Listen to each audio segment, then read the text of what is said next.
एक दफा का जिक्र है, एक छोटे से गांव में जो खूबसूरत माउंटेन और घने जंगल के दरमियान था। वहां एक छोटा लड़का रहता था जिसका नाम आरिश था। आरिश बहुत क्यूरियस और एडवेंचरस था, हमेशा अजीब और फैंटास्टिकल जगहों कई सपने देखता रहता। एक दिन गांव के किनारे की सैर करते हुए उसने एक रास्ता देखा जो उसने पहले कभी नहीं देखा था। ये रास्ता एक पुराने जादुई घर तक जाता था जो फूलों से ढका हुआ था, और एक गार्डन जो जादू से चमकता था उसके इर्द गिर्द था। आरिश खूफ और जोश से घर की तरफ बढ़ता है। जैसे ही उसने दरवाजे का हैंडल छूने की कोशिश की, वो एक गरम सुनहरी रोशनी से चमक उठा। दरवाजा खुद ब खुद खुल गया, जैसे कि वो उसको बुलाता हो। अंदर घर अजीब और शानदार चीजों से भरा हुआ था। किताबें जो राज बताती थीं, पेंटिंग्स जो हरकत करती थीं, और फर्नीचर जो अपनी ही धुन पर नचता था। जब आरिश घर को देख रहा था, उसकी मुलाकात एक बारी उल्लू से हुई जो बोल सकता था। उल्लू का नाम ही ओलिवर था। ओलिवर ने आरिश को समझाया कि ये घर जादू की एक दुनिया है, और ये किसी ऐसे शख्स का इंतजार कर रहा था जिसका दिल पाक होता कि उसके राज मालूम हो सकें। घर का अपना एक मैजिक था जो अपना जादू उन लोगों से शेयर करना चाहता था जो इसके लायक थे। ओलिवर ने आरिश को घर के अंदर घूमने में मदद की और उसे अद्भुत कमरे दिखाए। एक गार्डन जहां फूल मिलकर गाते थे, एक लाइब्रेरी जहां हर किताब एक अलग दुनिया का दरवाजा थी, और एक रसोई जहां मसाले और इंग्रेडिएंट्स खुद नाच कर खाना बनाते थे। हर कमरा एक नया राज था और आरिश ये देखकर बहुत खुश होया। लेकिन घर ने आरिश के लिए एक छोटा सा इम्तिहान भी रखा था। घर के सबसे गहराई हिस्से में एक ताला लगा हुआ कमरा था जो सिर्फ वो खोल सकता था जो सच्चे दिल से जादू पे यकीन करता हो। ओलिवर ने आरिश को एक चाबी दी और कहा कि अपने दिल पर भरोसा करो। आरिश ने गहरा सांस लिया और ताला के सामने गया, चाबी डाली और घूमे। दरवाजा धीरे धीरे खुल गया और एक कमरा रोशनी से भर गया, और ऐसा खूबसूरत मंजर आरिश ने कभी नहीं देखा था। एक आईना जो मुस्तकबिल दिखाता था। इसमें आरिश ने अपने आप को देखा जो बड़ा होके अपने गांव का एक मेहरबान और अक्लमंद लीडर बन गया था, जो अपने गांव में खुशहाली लाता था। उसने महसूस किया कि असली जादू उसके अंदर ही था। आरिश ने ओलिवर और जादू के घर का शुक्रिया अदा किया और वादा किया कि वो अक्सर वापस आएगा। और इस तरह आरिश और जादू का घर सबसे अच्छे दोस्त बन गए, और उनकी दोस्ती ने गांव में सलोन तक जादू। रवि एक छोटे से गांव का गरीब लड़का था, लेकिन उसके सपने बड़े थे। वह डॉक्टर बनना चाहता था, पर आर्थिक तंगी और संसाधनों की कमी ने उसकी राह में बाधाएं खड़ी कर दी। जब उसके दोस्त और गांव के लोग उसे हतोत्साहित करते, तो रवि अपने पिता के शब्दों को याद करता, सपने देखने वाले ही दुनिया बदलते हैं। रवि ने ठान लिया कि वह हार नहीं मानेगा। उसने दिन रात मेहनत की, पढ़ाई के लिए खेतों में काम किया और अपने लक्ष्य की ओर बढ़ता गया। कई बार वह थक गया, हिम्मत टूटने लगी, लेकिन हर बार वह खुद से कहता, बस एक कदम और। आखिरकार रवि की मेहनत रंग लाई। उसने मेडिकल की परीक्षा पास कर ली। आज वह गांव का पहला डॉक्टर है और अपने गांव को गर्व महसूस कराता है। रवि की कहानी हमें सिखाती है कि असली जीत वही है जो संघर्ष से मिलती है। एक छोटे से गांव में, जहां सरसब्ज पहाड़ियों के साथ एक अजीब व गरीब झील थी जिसे सरख पानी की झील कहा जाता था। देहातियों के मुताबिक उसका सरख रंग किसी पुराने जादू या दीवों के खून की वजह से था, मगर बूढ़े किसानों के लिए ये महज एक झील थी जिसे वो बरसों से देख रहे थे। अफजल एक मेहनती किसान था। एक दिन जब उसने अपनी खशक होती हुई तरबूज की फसल पर नजर डाली, तो उसने झील से पानी लेने का फैसला किया। गर्मियों की शिद्दत ने उसकी फसल को तबाही के करीब पहुंचा दिया था, और कोई दूसरा पानी का जरिया मौजूद न था। अफजल अपनी गोधा गाड़ी को लेकर झील की तरफ रवाना हो गया। जब उसने अपने ड्रम सरख पानी से भरे, तो उसने महसूस किया कि ये पानी कितना चमकदार और जिंदा महसूस होता है, जैसे सरख मोती। कुंधे अचकाते हुए वो पानी को वापस अपने खेत ले आया और अपनी प्यासी तरबूज की फसल को सीराब करने लगा। कुछ दिन गुजरे और देहाती अफजल की गैर मामूली हरकत पर सरगोशियां करने लगे। वो दूर से देखते रहे, किसी आफत की तवक्का करते हुए, लेकिन कुछ गैर मामूली हुआ। तरबूज जो मरने के करीब थे, बढ़ने लगे। वो अफजल के देखे गए तरबूजों से कहीं ज्यादा बड़े और मीठे हो गए। जल्द ही ये खबर गांव भर में फैल गई। लोग दूर दूर से अफजल की फसल देखने आए। जल्द ही वो अफजल के तरबूज खरीदने के लिए आने लगे, जो अपनी अनोखी मिठास के लिए मशहूर हो गए थे। जीप की सादा जिंदगी बदल गई। वो एक मशहूर किसान बन गया, मगर वो अपनी आजिज़ी और मेहनत से बाज न आया। जबकि बाकी किसानों ने अफजल की फसल से जलना शुरू आकर दिया था। एक शाम सब मिलकर अफजल को हाराने की साजिशें करने लगे। उन्होंने अपनी फसल को झील का पानी दुनिया का सोचा, मगर झील के पानी से उनकी फसल को खास फर्क ना पड़ा। फिर किसानों ने तरबूज को इंजेक्शन लगाने का सोचा और वो अपने तरबूज को इंजेक्शन लगाने लगे, मगर इंजेक्शन से तरबूज खराब होने लगे और इस तरह किसानों की सारी फसल तबाह होगी। किसानों की दिलचस्पी बढ़ गई और वो झील के राज जानने के लिए अफजल के पास जाने लगे। फिर तमाम किसानों ने अफजल से अपनी गलती की माफ़ी मांगी और सरख झील का पूछा कि हमारे तरबूज क्यों नहीं बड़े हुए। तो अफजल ने इन्हें अपने दादा की बात बताई कि ये झील सिर्फ नेक और मेहनत करने वालों की मदद करती है। इस तरह सब लोग नेक और उसचे दिल से सरख झील से अपनी फसलों को सराब करने लगे। वक्त गुजरता गया और गांव भी बदल गया। गांव खुशहाल हुआ, एक ज़रूरी और तिजारती मरकज बन गया। झील जो कभी खौफ का बाअस थी, अब खुशहाली और जिंदगी की अलामत बन गई। उम्मीद है आपको स्टोरी पसंद आए। एक दफा का जिक्र है, एक छोटे से गांव में जहां रात को आसमान सितारों से चमक रहा था, वहां एक छोटा लड़का रहता था जिसका नाम आरिश था। आरिश हर रात चांद को देखता था और स्पेस में मेरिकल्स भरे सफर के सपने देखता। एक रात जब वो अपने टेलीस्कोप से चांद को देख रहा था, उसने कुछ अजीब महसूस किया। चांद पहले से थोड़ा मध्यम लग रहा था। परेशान होकर उसने एक गिरता सितारा देखकर ये विश की कि वो चांद पर जा सकी। उसके हैरान होने पर गिरता सितारा चमकते हुए सीढ़ी में तब्दील हो गया जो आसमान तक जा रही थी। बिना किसी झिझक के आरिश उस सीढ़ी पर चढ़ गया, ऊपर और ऊपर, जब तक कि वो चांद तक नहीं पहुंच गया। वहां उसने देखा कि चांद पर कॉस्मिक डस्ट का एक घना परत है जिससे चांद अपनी चमक खो रहा था। चांद पर आरिश की मुलाकात लूना से हुई, जो चांद की परी थी। लूना ने समझाया कि चांद को फिर से चमकदार बनाने के लिए उसे साफ करना होगा। लूना ने आरिश को एक जादू का झाड़ू दिया और दोनों मिलकर चांद को साफ करने लगे। जैसे जैसे वो काम करते गए, चांद की रोशनी वापस आने लगी। आरिश ने दिल से खुशी और हरत महसूस की। चांद को फिर से चमकदार बनाने के बाद लूना ने आरिश का शुक्रिया अदा किया और उसे एक खास तोहफा दिया, एक छोटा सा मून रॉक जो नरम चांदानी रोशनी से चमक रहा था। उसने कहा कि जब तक आरिश इसे अपने पास रखेगा, वो हमेशा चांद का सफर कर सकता है और उनकी एडवेंचर को याद रख सकता है। आरिश वापस गांव आ गया। चमकती हुई मून रॉक उसके हाथ में थी। उस रात के बाद चांद पहले से ज्यादा चमकने लगा और आरिश को चांद से एक खास लगाव महसूस होने लगा।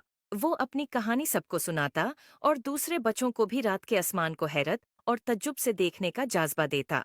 और इस तरह आरिश को वो लड़का जो चांद पर गया के नाम से जाना जाने लगा और उसकी कहानी दूर दूर तक फैल गई, सबको याद दिलाते हुए कि छोटे से छोटा इंसान भी एक बड़ा फर्क ला सकता है। शेर और खरगोश। एक घने जंगल में एक शेर रहा करता था। वो तमाम जंगल का बादशाह था, लेकिन वो बादशाह जैसे पेश नहीं आता था।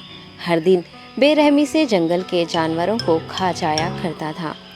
शेर के खौफ से जंगल के जानवर छुप जाया करते थे और खुद अपनी भूख व प्यास को मारकर सख्त मुश्किलात से दो चार होने लगे थे। इस तरह कुछ दिन बाद जंगल के तमाम जानवर एक मुकाम पर जमा हुए और शेर के शर से महफूज रहने के लिए सब मिलकर राय मशवरा करने लगे। सब ने अपनी अपनी बात रखी और आखिर में एक गीदड़ ने कहा, मेरा ख्याल है कि हम रोज शेर के हाथों मरने के बजाय हम खुद एक एक बार शेर के पास चले जाएं। इस तरह रोजाना शेर किसी एक को खा लेगा और हम सब अपनी अपनी बारी से चले जाएंगे और बिला खौफ व डर सुकून से जिंदगी गुजारेंगे। गीदड़ के मशवरे पे तमाम जानवर रजामंद हो गए। एक बंदर ने कहा, ठीक है, तुम्हारी बात बिल्कुल दुरुस्त है। मौत का खौफ करने के बजाय अपनी बारी आने तक हम इत्मीनान व सुकून की जिंदगी गुजार सकेंगे। जानवरों की बातचीत मुकम्मल होने के बाद खुद गीदड़ ने शेर के पास जाकर ये सारी बात बताई। गीदड़ की बातें सुनने के बाद शेर ने कहा, मैं बादशाह हूँ, इसलिए तुम सब की बात मान रहा हूँ, लेकिन एक बात गौर से सुन लो। अगर किसी दिन मुझे जानवर मिलने में ताखिर हो जाए तो मैं खामोश नहीं बैठूंगा और दोबारा तुम सब पर हमला करना शुरू करूंगा। शेर ने बड़े गुस्से से ये सब कहा। शेर की बातें सुनकर गीदड़ ने सर हिलाते हुए हामी भर दी और वहाँ से चला गया। उस दिन के बाद एक एक जानवर बिलानागा अपनी अपनी बारी के मुताबिक शेर के पास जाने लगे और शेर सुकून से अपने पास आने वाले जानवरों को मारकर अपनी भूख मिटाने लगा। ये मामला ऐसे ही चल रहा था और एक दिन शेर के पास जाने की बारी एक खरगोश की आई। वो खरगोश बहुत ही होशियार था। उसे शेर के पास जाना मंजूर नहीं था और उसने अपने साथी जानवरों को बेरहमी से मारने वाले शेर को सबक सिखाने की ठान ली और एक अच्छी तदबीर निकालकर आहिस्ता आहिस्ता शेर की गुफा के पास पहुंच गया। ताखीर हो जाने से शेर काफी गुस्से में था और खरगोश को देखकर गुस्से से कहने लगा, मैंने तुम सबको पहले ही कह दिया था, देर हो जाए तो मैं खामोश नहीं बैठूंगा। तुमने वादा खिलाफी की है, इसलिए मैं जंगल जाकर मनचाहे जानवर का शिकार कर खा जाऊंगा। तब खरगोश ने शेर से कहा, माफ कर दीजिए बादशाह सलामत, गलती हो गई और इसका एक वाजिब सबब है।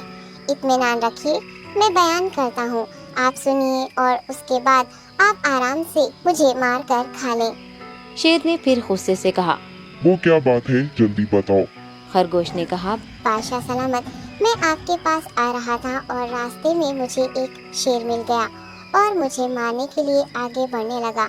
मैंने आपकी बहादुरी की बात उस शेर के सामने रखी, लेकिन वो शेर आपके बारे में बहुत बुरा भला कहने लगा। ये सुनकर मैंने गुस्से से कहा, तुम हमारे जंगल के नहीं हो, हमारे बादशाह के बारे में ऐसी बातें मत कहो। ये सुनकर वो शेर मुझ पर हमला करने के लिए तैयार हो गया। ये देखकर मैंने कहा, तुम मुझे मारोगे तो हमारे बादशाह तुम्हें हरगिज़ नहीं बख्शेंगे। तब उस शेर ने कहा, तुम्हारा बादशाह मेरा क्या कर लेगा? मैंने कई हाथियों को अपने पंजे से मार गिराया है। तुम्हारा बादशाह हो या कोई और हो, मेरे हाथों बच नहीं सकता और मेरे सामने कोई टिक नहीं सकता। मैं उसे खत्म करूँगा। ये सब बदतमीजी करने लगा। मैंने उस शेर से कहा, तुम हमारे बादशाह से आकर बात करो। तब उसने फख्र से कहा, मैं क्यों आऊँ? तुम्हारे बादशाह में दम है तो उसे ही यहाँ लेकर आओ। ये कहकर मुझे दबाने लगा। बादशाह सलामत, इसीलिए आने में ताखीर हो गई। ये सुनते ही शेर गुस्से से कहने लगा, चलो अभी चलते हैं, उसे खत्म कर दूंगा। ये सुनने के बाद खरगोश ने शेर को जंगल के दरमियान मौजूद एक कुएं के पास ले गया। खरगोश ने कहा, बादशाह, इसके अंदर देखिए, वो वहाँ आपका बेसब्री से इंतजार कर रहा है। आप उसे अच्छा सबक सिखाइए। शेर गुस्से से फौरन कुएं में झांकने लगा और जोर से दहाड़ने लगा। तब दूसरी जानिब से भी दूसरा शेर दहाड़ता हुआ महसूस होने दफा का जिक्र है। कदीम और जादुई जंगल के दिल में एक सियाह जल्द वाली परी रहती थी जिसका नाम आमना था। दूसरी परियों के बराकस जिनकी खूबसूरती सिर्फ ज़ाहिरी होती थी, आमना की असल खूबसूरती उसके मेहरबान दिल और अक्ल में थी। उसके पर रात के आसमान की तरह चमकते थे, जिन पर छोटे सितारे हर फड़फड़ाने पर चमकते थे। एक दिन आमना को जंगल में एक कदीम जादुई दरवाज़ा मिला जो मोटी बीलों और पूदों के पर्दे के पीछे छिपा हुआ था। दरवाज़ा पेचीदा नक्श व नुगार और चमकती हुई तहरीरों से ढका हुआ था। दरवाजे के पास एल्दोर जंगल का अक्लमंद नगहबान खड़ा था। खुश आमदीद आमना, एल्दोर ने मुस्कुराते हुए कहा। ये दरवाज़ा बहुत बड़ा जादू रखता है। ये सिर्फ इसी के लिए खुल सकता है जो सच्ची मेहरबानी और अक्ल रखता हो। इसके पार एक ऐसी दुनिया है जहाँ ख्वाहिशें पूरी होती हैं और ख्वाब हकीकत बन जाते हैं। आमना, जो तजस्सुस और उम्मीद से भरी हुई थी, दरवाजे की तरफ बढ़ी। उसने नक्श व नुगार पर हाथ रखा और एक गर्म तवानाई उसके जिस्म में दौड़ गई। दरवाज़ा आहिस्ता आहिस्ता खुला। एक दुनिया जाहिर हुई जो उसके सबसे बड़े ख्वाबों से भी बढ़कर थी। हवा में खुलते फूलों की मीठी खुशबू फैली हुई थी और आसमान हजारों गुरूब आफताब के रंगों से रंगा हुआ था। आमना जब दरवाजे के पार गई तो उसने अपने आप को एक खूबसूरत मैदान में पाया जहां हर फूल एक मुख्तलिफ धन गाता था और हर दरख्त कदीम राजों की सरगोशी करता था। उसने महसूस किया कि ये दुनिया इसके अपने दिल की पाकीज़गी और खूबी का अक्स है। लेकिन आमना ने जल्द ही महसूस किया कि ये दुनिया मुकम्मल नहीं है। मैदान के एक दूर दराज कोने में उसने देखा कि परियों का एक ग्रुप सुनहरी तावीज पर झगड़ रहा है। उनका मानना था कि इस तावीज में बेपनाह खूबसूरती और अब्दी जवानी की ताकत है। एल्दोर की बातें याद करते हुए आमना परियों के करीब गई और नरमी से कहा, सच्ची खूबसूरती और अब्दी जवानी अंदर से आती हैं, किसी चीज से नहीं। तावीज की ताकत उसकी सोने में नहीं, बल्कि उसके दिल में है जो उसे थामे हुए है। परियां आमना की अक्ल से मुतासिर हुएं। उन्होंने झगड़ना छोड़ दिया और तावीज उसे दे दिया। आमना ने उसे आसमान की तरफ उठाया और ये एक खूबसूरत ततली में तब्दील हो गया जो उड़ती हुई अमन और हम आहंगी फैलाने लगी। परियों ने आमना का शुक्रिया अदा किया और वादा किया कि वो उसके सिखाए गए सबक को हमेशा याद रखेंगी। आमना की मेहरबानी और अक्ल के इनाम के तौर पर जादुई दुनिया ने उसे एक ख्वाहिश दी। उसने एक ऐसी दुनिया की ख्वाहिश की जहां हर कोई अपने अंदर और दूसरों में हकीकी खूबसूरती देख सके, कता नज़र उनकी ज़ाहिरी शक्ल के। एक नर्म चमक के साथ दुनिया ने उसकी ख्वाहिश को पूरा किया और आमना ने देखा कि मोहब्बत और खुशी दोनों जादुई और हकीकी दुनिया में फैल रही हैं। वो जादुई दरवाजे से वापस अपने जंगल में आई, जानते हुए कि इसने एक तब्दीली लाई है। इस दिन से आमना की कहानी जमीन भर में सुनाई गई, सबको ये याद दिलाते हुए कि सच्ची खूबसूरती अंदर से आती है और मेहरबानी और अक्ल सबसे बड़ी दौलत हैं। सबसे बड़ी दौलत हैं जो कोई भी रख सकता है। उम्मीद है आपको स्टोरी पसंद होगी। ये कहानी है एक छोटे लड़के मनु की, जो बहुत दूर एक छोटे गांव में भेड़ बकरियां चराकर अपनी रोजी रोटी कमाता था।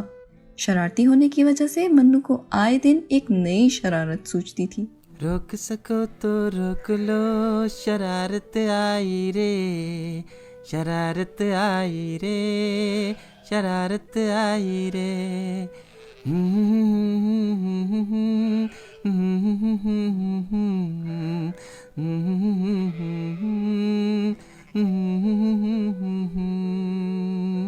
मन्नू मन्नू, यार आज तुझे इतनी जोर की शरारत क्यों आई हुई है? बहुत अरसा हुआ है यार, कोई शरारत तक नहीं की। अभी हो मन्नू, तुझसे कुछ नहीं होना। तुम तो चुप करो उल्लू। आलू ले लो, गोभी ले लो, शलजम ले लो, मूली वाला जे। ओ खान भाई, शोर कम करो और जल्दी से 2 किलो आलू डाल के दो। अच्छा यार, डालती है ना, तुम आओ तो सही। अली यार, मनु ने इतने दिनों से कोई शरारत ही नहीं की, लगता है वो सुधर गया है। यार पिछली दफा भी वो सिफत बाबा की मुर्गी छुपा के भाग गया था। आज गांव वालों को मजा चखाता हूँ, लेकिन क्या करूँ क्या करूँ?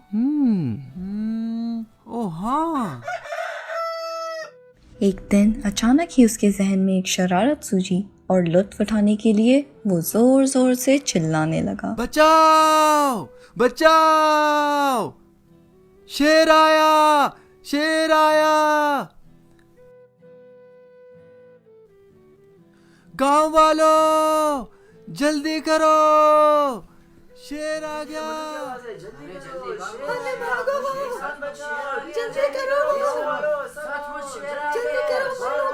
जल्दी भागो। अरे शेर की आसी की तासी, किधर है शेर का बच्चा? हम भी उसको मजा कौन सा चखाता। शेर चाचा? आप शेर के लिए आए हो? यहाँ पर तो कोई शेर वेर नहीं है। मैंने तो मजाक किया था और आप लोगों ने सच मान लिया। जाओ सारे अपना अपना काम करो। अरे ओ शरारती कहीं के, ये मजाक तूने हमारे साथ ही करना था। चलो यार वापस चलें। रोक सको तो रोक लो, शरारत आई रे, शरारत आई रे, शरारत आई रे। रोक सको तो रोक लो, शरारत आई रे, शरारत आई रे, शरारत आई रे।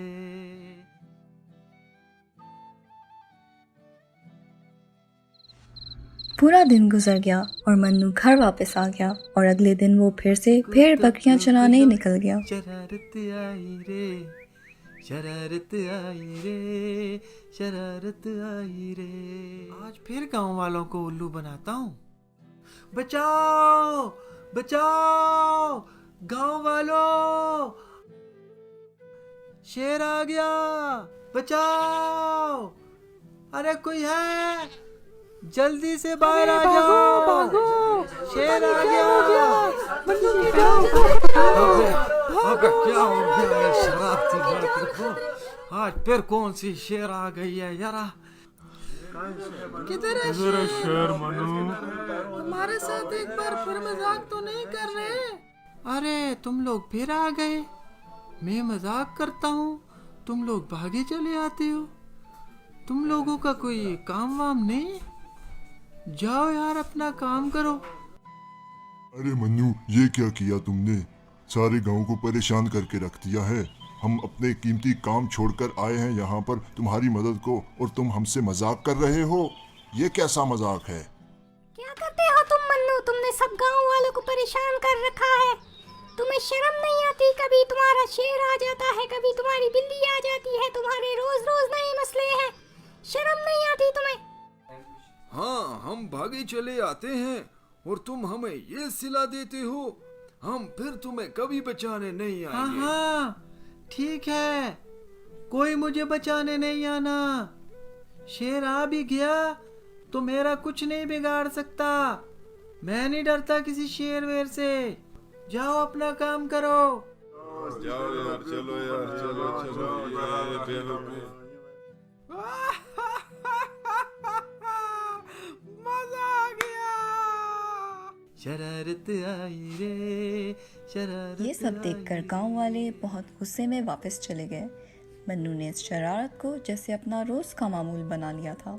पर एक दिन मन्नू की किस्मत ने उसका साथ ना दिया और वो भेड़ बकरियां चराने जंगल लेके गया तो वहाँ सचमुच का शेर आ गया।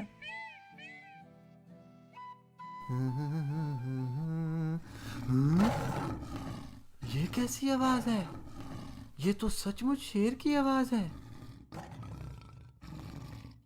मन्नू सचमुच का शेर देखकर बहुत घबरा गया और एकदम मदद के लिए चिल्लाया, पर इस बार उसे बचाने कोई भी ना आया।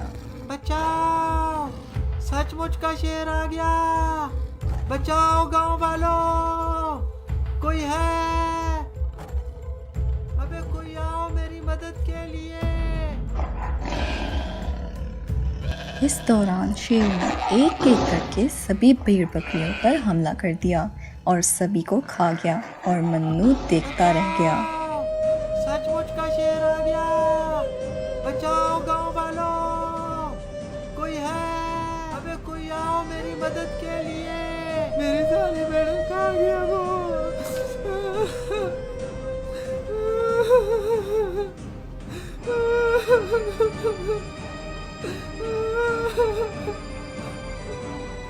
ये तुमने क्या किया मन्नू? ये भेड़ें ही तो हमारी रोजी रोटी का जरिया थी और अब वो भी चली गई है। अब हम तुम्हारे साथ क्या करें? मुझे माफ कर दो, मैं आइंदा ऐसा नहीं करूंगा। सबक सीख लिया है मैंने। लोगों को तंग करना और झूठ बोलने का अंजाम बहुत बुरा होता है। इस तरह मन्नू ने अपनी शरारत की सजा चुकाई और वो अपने किए पर बहुत शर्मिंदा था, क्योंकि वो जान गया था कि झूठ नहीं बोलना चाहिए, क्योंकि झूठ बोलने से हम अपनी कीमती चीज खो देते हैं। नदी में एक बतख और उसके 3 बच्चे रहते थे। वे सभी एक साथ बहुत खुश रहते थे और नदी के किनारे खेलते रहते थे। एक दिन बतख का एक बच्चा खेलते खेलते नदी से काफी दूर चला गया और उसे रास्ते में एक बूढ़ा कछुआ मिला, जिसे देखकर वो डर गया। थोड़ी देर बाद जब बतख नदी के पास आई तो उसने एक बच्चे को नहीं देखा और वो परेशान हो गई। बतख अपने बच्चे की तलाश में जंगल के अंदर चली गई और रास्ते में उसे एक बूढ़ा कछुआ दिखाई देता है, जिससे वो अपने बच्चे के लिए पूछती है। तभी कछुआ एक टोकरी लेकर आता है और बतख को देता है। बतख जब टोकरी में देखती है तो उस टोकरी में उसका बच्चा होता है। ये बच्चा खेलते खेलते इस जंगल में आ गया था, इसलिए मैंने आपके बच्चे को एक सुरक्षित जगह पर रख दिया। इसके बाद बतख कछुए का धन्यवाद करते हुए अपने बच्चे के साथ चली जाती है। बहुत समय पहले की बात है। मंडावा नाम का एक शहर था। इस शहर में दो दोस्त रहते थे। दोनों की आपस में अच्छी दोस्ती थी। दोनों ही बचपन से ही साथ में बड़े हुए और अपनी पढ़ाई भी साथ में ही पूरी की। दोनों एक ही कंपनी में काम भी करते थे। एक ऊंट वाली चुड़ैल गांव में आकर एक कैंडी जमीन पर डालकर चली जाती है। सुबह एक बच्ची आकर उस कैंडी को छू लेती है। छूते ही वो भी कैंडी बन जाती है। फिर दो बच्चे आते हैं। दोनों को दो कैंडी दिखाई देती है। दोनों एक एक कैंडी को छूते हैं। छूते ही वो दोनों भी कैंडी बन जाते हैं। ऐसे ही गांव में बहुत से बच्चे उस कैंडी को छूने की वजह से कैंडी बनते जाते हैं। फिर एक दिन ऊंट वाली चुड़ैल आकर सारी कैंडी जमा कर लेती है और अपने सर पर रखकर वहां से चली जाती है। आगे की कहानी देखने एक बार एक शांत गांव में लिली नाम की एक छोटी लड़की रहती थी। वह अपनी ईमानदारी के लिए जानी जाती थी। एक दिन जंगल में खेलते समय उसे पैसों से भरा बटुआ मिला। उसने इसे अपने पास रखने के बजाय इसके मालिक को लौटाने का फैसला किया। लिली को पता चला कि बटुआ एक बुजुर्ग व्यक्ति का था जिसने इसे पाने की उम्मीद खो दी थी। लिली की ईमानदारी के लिए आभारी होकर उसने लिली को उदारता पूर्वक तोहफा दिया। गांव वालों ने उसकी ईमानदारी की प्रशंसा की और लिली को अपने कार्यों पर गर्व महसूस हुआ। उसने सीखा कि ईमानदारी न केवल सम्मान दिलाती है बल्कि कभी न हो सके ऐसा पुरस्कार भी दिलाती है। इसीलिए कहते हैं ना, एक बार एक गांव में एक दयालु बूढ़ा आदमी रहता था जिसके पास एक जादुई बोलने वाला तोता था। एक दिन एक लालची यात्री ने तोते के बारे में सुना और उसे चुराने का फैसला किया। उसने चालाकी से एक व्यापारी का भेष बनाया और बूढ़े व्यक्ति के पास पहुंचा। यात्री ने तोता खरीदने के लिए पेशकश की, लेकिन बूढ़े व्यक्ति को इस आदमी में कुछ गड़बड़ दिखी तो उसने मना कर दिया। फिर यात्री ने एक योजना बनाई। उसने बूढ़े व्यक्ति से पैसे गिनने तक तोते को एक पल के लिए बाहर छोड़ने के लिए कहा। बूढ़े व्यक्ति ने उसकी बात पर भरोसा कर लिया और तोते को बाहर रख दिया। जैसे ही तोता बाहर आया, यात्री ने अपने असली इरादे प्रकट कर लिए और तोते को पकड़ लिया। हालांकि तोता जादुई होने के कारण वो चिल्लाया, मेरी मदद करो, मुझे ये चोरी कर रहा है, मुझे ये चोर से बचाओ। इतने में ही सारे गांव वाले इकट्ठे हो गए और चोर को पकड़ लिया और तोते को बूढ़े व्यक्ति को लौटा दिया। इस कहानी से हमें ये सीख मिलती है कि लालच पतन की ओर ले जाता है और ईमानदारी कायम रहती है। एक बार की बात है, हरे भरे जंगल में एक चतुर लोमड़ी और एक मूर्ख कौवा रहता था। कौवा अपने सुंदर चमकदार पंखों के लिए जाना जाता था, जबकि लोमड़ी अपनी चालाकी के लिए प्रसिद्ध थी। एक सुबह कौवे को पनीर का एक स्वादिष्ट टुकड़ा मिला। वह एक पेड़ की ऊंची शाखा पर बैठ गया और उस पर दावत करने लगा। जैसे ही उसने खाया, वह खुद पर गर्व महसूस किए बिना नहीं रह सका। उधर से गुजर रही लोमड़ी की नजर पनीर को मुंह में दबाए हुए कौवे पर पड़ी। उसके मन में कौवे को धोखा देकर अपने लिए पनीर चुराने का विचार आया। लोमड़ी अपनी चतुराई के लिए पूरे जंगल में दूर दूर तक जानी जाती थी और उसने इसका उपयोग करने की ठान ली थी। लोमड़ी ने कौवे की ओर देखा और कहा, ओह प्यारे कौवे, तुम्हारे पंख अब तक देखे गए सबसे सुंदर पंख हैं। तुम्हारा गाना भी तुम्हारे पंखों की तरह ही प्यारा होगा। क्या तुम कृपया मेरे लिए एक गीत गाओगे? लोमड़ी की बातों से खुश होकर कौवा अपना गाना सुनाने के लिए बहुत उत्सुक हो गया।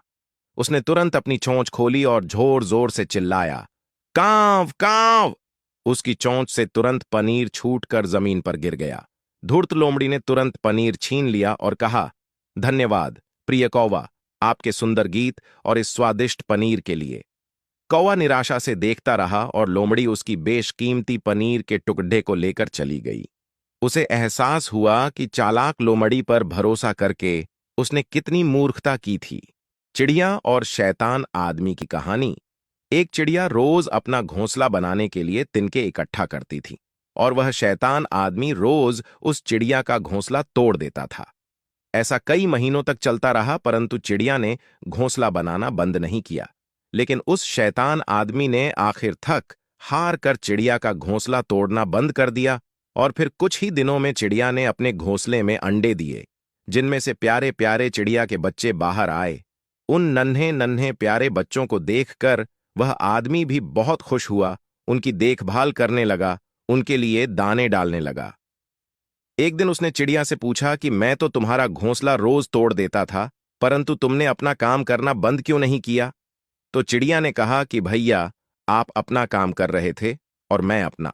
चलिए इस कहानी से जानते हैं कि चीजों को परखने का सही तरीका क्या होता है। राजा अपने 3 राजकुमारों को 4-4 महीने के अंतराल में जंगल में सेब के पेड़ ढूंढने को भेजता है। अब राजा तीनों को एक साथ बुलाता है और पूछता है, बताओ सेब के पेड़ कैसे होते हैं? पहला बेटा बोलता है, वो एकदम सूखे और कम पत्तों वाले होते हैं। तभी दूसरा बेटा बीच में टोकते हुए कहता है, अरे नहीं, मैंने जो सेब के पेड़ ढूंढे हैं वो तो बहुत हरे भरे हैं। तभी तीसरा, दोस्तों किसी के साथ भी बुरा नहीं करना चाहिए, क्यों?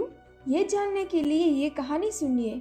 एक गांव में एक दर्जी रहता था और वहीं पास के जंगल में एक बूढ़ा हाथी रहता था।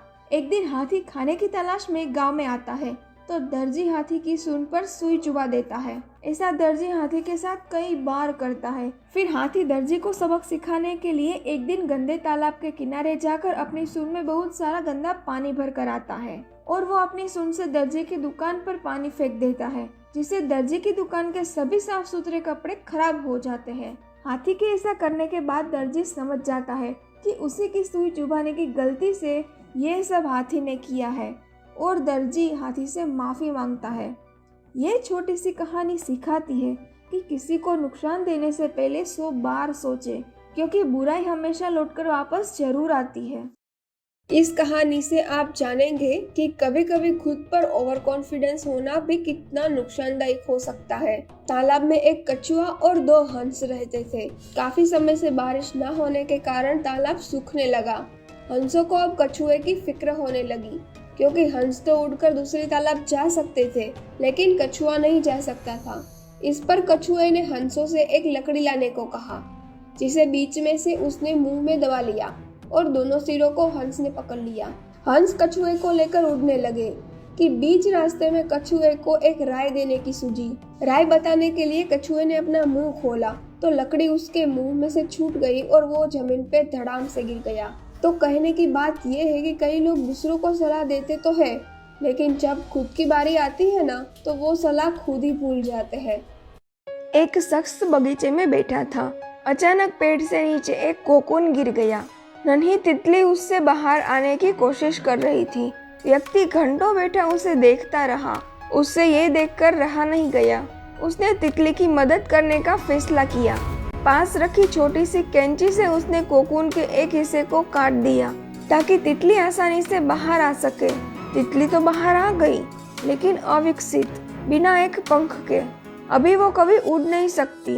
दरअसल उस शख्स ने ये नहीं सोचा कि संघर्ष भी जीवन की एक प्रक्रिया है, और ऐसा करके उसने तितली का जीवन हमेशा के लिए बर्बाद कर दिया। संघर्ष हमारी ताकत को बढ़ाता है। हमारे बच्चे भी तितली की तरह होते हैं। उनके जीवन में आए संघर्ष को आप सिर्फ देखें, लेकिन उन संघर्ष को समाप्त ना करें। इसीलिए तो कहते हैं ना, संघर्ष भी जीवन का एक हिस्सा है, वही हमें संपूर्णता देता है। बबलू हाथी सुबह सवेरे अकेले वन में टहलने के लिए निकला। वह अपने ही धुन में चला जा रहा था। लगता था उसके दिमाग में कोई उलझन है जिसे वह सुलझाने की कोशिश कर रहा था। सड़क पर आगे बढ़ते ही उसके सामने चीकू खरगोश भागा। बबलू का पैर उसके ऊपर पड़ने ही वाला था कि चीकू जोर से चिल्लाया। उसकी आवाज सुनकर बबलू ने अपना पैर पीछे खींच लिया। कहाँ खोए हो बबलू भाई? कहीं नहीं, बस कुछ ऐसे ही सोच रहा था। किस बारे में? तुम जानकर क्या करोगे? शायद मैं तुम्हारी कुछ मदद कर सकूं। तुम तो जानते हो आजकल वन में कितनी चोरियां हो रही हैं, पर चोर का कोई अता पता ही नहीं है। इस बात को लेकर वन के सारे प्राणी चिंतित थे। वे वहाँ खुद को सुरक्षित महसूस नहीं कर रहे थे। अरे चीकू भाई, हम मजबूर हैं। हम चोर को पकड़ ही नहीं पा रहे हैं। वह बहुत चालाक है और अपने काम को बड़ी कुशलता से अंजाम दे रहा है। कहीं कोई सबूत ही नहीं छोड़ रहा।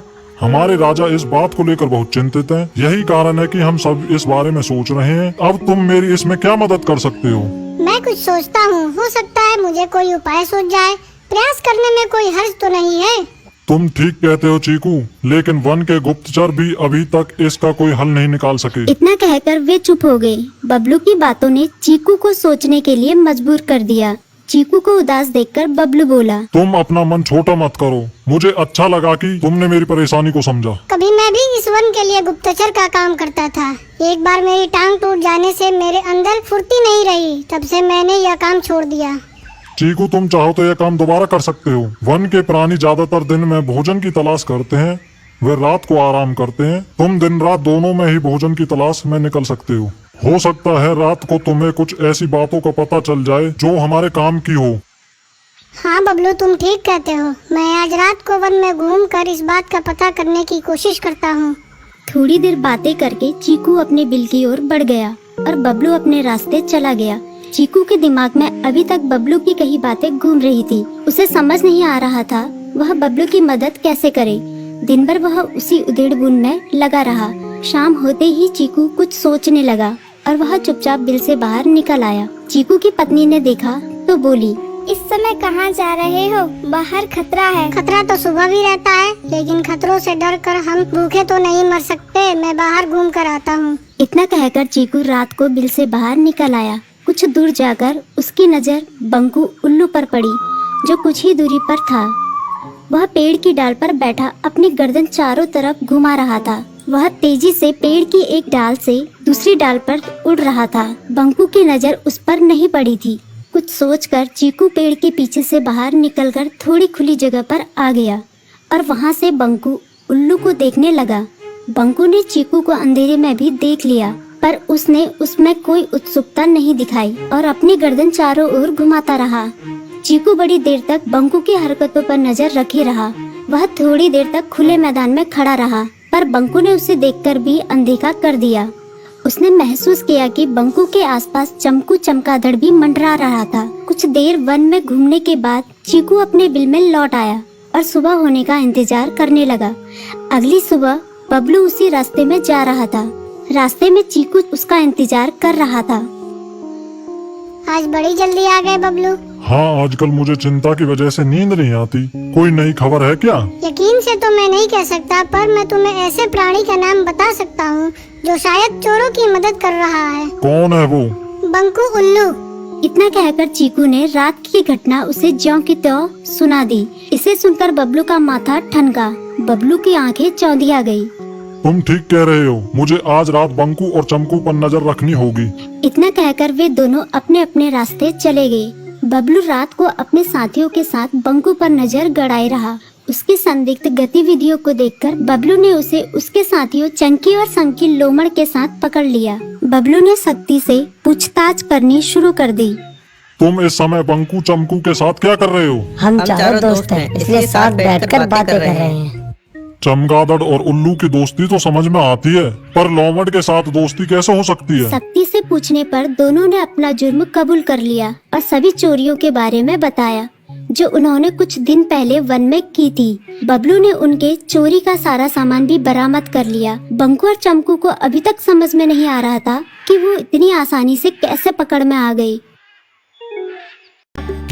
हवाएं ठंडी ठंडी, गलियां साफ। एक बच्चा इधर उधर दौड़ रहा होता है। ये सब एक दार्शनिक देख रहे होते हैं। ये देखकर उसको विचार आता है कि बच्चों में ऊर्जा बहुत होती है, लेकिन समझदारी नहीं होती। थोड़ा आगे चलने पर उन्हें जवान लोगों का एक ग्रुप दिखता है। उनको देखकर उन्हें विचार आता है कि जवान लोगों में समझदारी और ऊर्जा दोनों होती है। उसके बाद वो आगे बढ़ जाते हैं। तभी उन्हें एक वृद्ध आदमी दिखते हैं जो कि अपना काम बहुत मुश्किल से कर रहे होते हैं। ये देखकर उनके मन में विचार आता है कि बुढ़ापे में ऊर्जा बहुत कम होती है, लेकिन समझदारी सबसे ज्यादा होती है। जीवन की इन तीनों अवस्थाओं को देखने के बाद वो एक निष्कर्ष पे आते हैं कि बचपन में ऊर्जा तो बहुत होती है, लेकिन समझदारी नहीं, और वही बुढ़ापे में केवल समझदारी होती है, लेकिन काम करने के लिए ऊर्जा नहीं होती। जवानी आपकी वो अवस्था है जब आपके पास ऊर्जा और समझदारी दोनों होती है। आप अपनी समझदारी से अपनी ऊर्जा को सही जगह में लगाकर अपनी जिंदगी बना सकते हैं।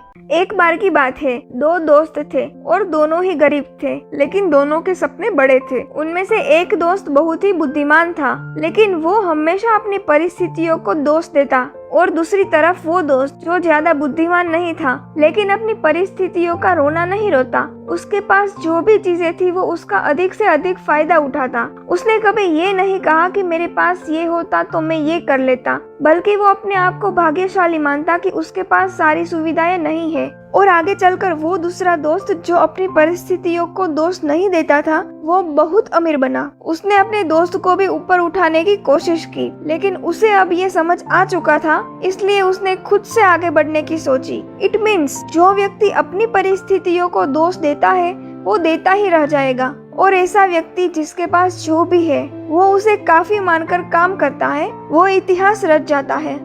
हेलो जी, ये कहानी आपको समझाएगी कि पैसों से खुशी कैसे कमाते हैं।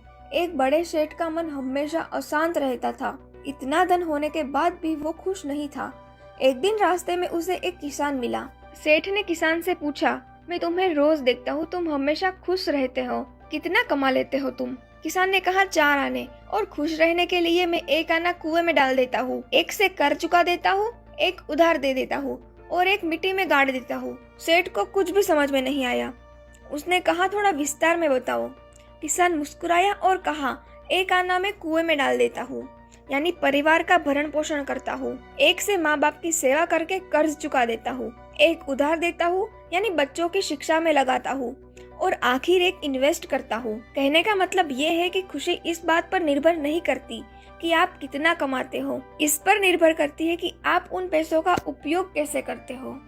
रामू एक ईमानदार किसान था। अपने खेतों में मेहनत से काम करता था। उसके दोस्त श्यामू ने उसे शहर की एक कंपनी के बारे में बताया जो किसानों से उनकी फसलें खरीदती और अच्छा मुनाफा देती है। रामू लालच में आकर अपनी फसलें बेचकर शहर चला गया, लेकिन वहां जाकर उसे पता चला कि वो कंपनी धोखेबाज थी और उसने कई किसानों को ठगा था। रामू को भारी नुकसान हुआ। रामू ने अपनी गलती से सीखा कि सच्चाई और मेहनत का कोई विकल्प नहीं है। वो वापस गाँव लौटा और फिर से मेहनत करना शुरू किया। इस बार किसी के बहकावे में नहीं आया। इस कहानी से हमें सीख मिलती है कि सच्चाई और मेहनत से ही सफलता मिलती है। धोखेबाज दुनिया में सावधान रहना चाहिए और लालच से बचना चाहिए।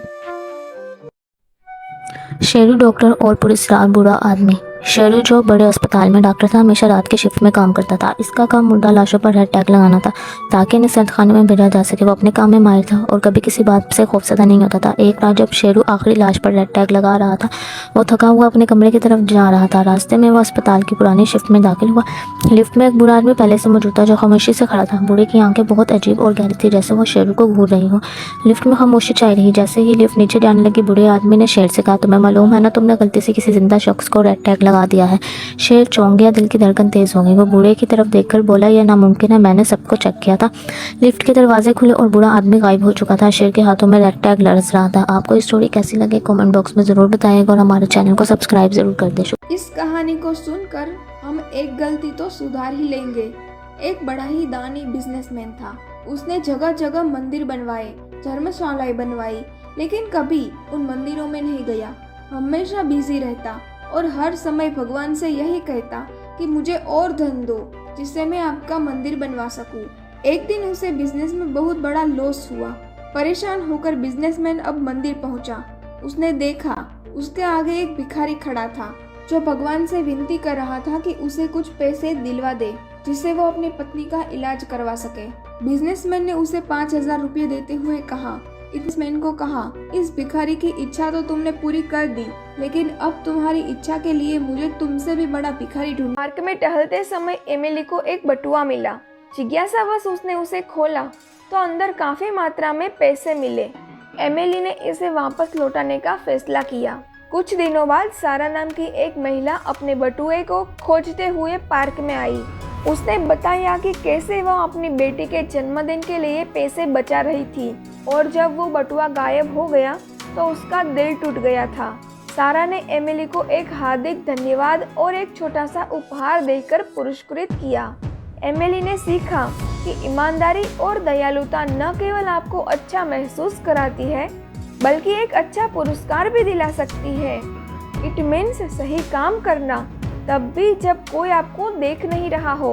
इस कहानी से जानते हैं गलतफहमी के 2 रूप। नदी किनारे 2 भाई रहते थे। एक दिन दोनों में कुछ कहासुनी हो गई। बात इतनी बिगड़ गई कि दोनों में बंटवारा हो गया। नदी की एक तरफ छोटा भाई रहने लगा और दूसरी तरफ बड़ा भाई। एक दिन वहाँ से एक कारपेंटर गुजर रहा था। छोटे भाई को देखकर उसने पूछा, मेरे लिए कोई काम हो तो मुझे बताइए। उसने कहा, यहाँ पर एक लकड़ी की बाढ़ बना दो जिससे रोज सुबह मुझे अपने बड़े भाई का मुंह ना देखना पड़े। कारपेंटर ने काम शुरू किया। सुबह छोटे भाई ने देखा कारपेंटर ने बाढ़ की जगह नदी पर एक पुल बना दिया है जिसकी दूसरी तरफ उसका बड़ा भाई खड़ा था। बड़े भाई ने दौड़ के अपने छोटे भाई को गले लगा लिया और कहा, मुझे माफ कर दे, मुझे नहीं मालूम था कि तू मुझे इतना प्यार करता है। छोटा भाई कारपेंटर को इधर उधर ढूंढ रहा था पर वो कहीं नहीं मिला। तो कहने की बात ये है कि जब गलतफहमी रिश्ते को बिगाड़ सकती है तो उसे सुधार भी सकती है। एक पेंटर को बोट पेंट करने का काम मिलता है। पेंट का काम करते हुए उसे बोट में एक छेद दिखता है तो वो उसे भी ठीक कर देता है। अगले दिन मछुआरा उसे पेमेंट करने आता है तो उसे डिसाइडेड पेमेंट से भी ज्यादा पैसे और एक मछली से भरा टोकरा देता है। पेंटर सरप्राइज होकर उसे पूछता है, आप ये सब मुझे क्यों दे रहे हो? इस पर मछुआरा कहता है, बोट में एक छेद था जो मैंने पेंट सूख जाने के बाद ठीक करने का सोचा था, लेकिन मेरी आंख लग गई और पीछे से मेरे बच्चे नाव लेकर समुद्र में मछली पकड़ने चले गए। जब मुझे ये बात का पता चला तो मैं बहुत घबरा गया, लेकिन बच्चों को सही सलामत देखकर मेरी जान में जान आई। मैंने जब बोट चेक करी तो उसमें वो छेद भरा हुआ था। तो कहने का मतलब ये है कि कभी कभी निस्वार्थ किया गया कोई काम आपको बहुत बढ़िया रिवॉर्ड दे सकता है। तो कभी आपने अगर किसी के लिए कुछ अच्छा किया है तो उसे वेस्ट मत समझिए, एक दिन लौटकर वो आप तक जरूर आएगा। कहानी अच्छी लगी हो तो लाइक एंड शेयर जरूर करिएगा। चलिए इस कहानी से समझेंगे कि जिंदगी में कभी भी अकेला नहीं रहना चाहिए। अकेला परेशान खरगोश अपनी जिंदगी से बड़ा दुखी था तो उसने सोते हुए शेर की पूंछ खींच ली। शेर जोर से दहाड़ा कि किसकी हिम्मत हुई मेरी पूंछ खींचने की। खरगोश बोला, महाराज मैं अकेला रहकर दुखी हो चुका हूँ, आप मुझे मारकर खा लीजिए। शेर ये सुनकर जोर से हंस पड़ा और खरगोश से पूछा, तुम्हें किसी ने देखा तो नहीं मेरी पूंछ खींचते हुए? वैसे मुझे बड़ा अच्छा लगा क्योंकि मैं भी अकेला रह रहकर बोर हो चुका हूँ। तो कहने की बात ये है कि अकेला रहकर तो दुनिया का सबसे शक्तिशाली व्यक्ति भी परेशान हो जाएगा। तो आप क्यों रहते हो? थोड़ा मुस्कुराइए, दोस्तों को थोड़ा परेशान कीजिए, हंसिए, बोलिए और खुश रहिए। एक और कहानी अपने दोस्तों के साथ जरूर शेयर कीजिएगा।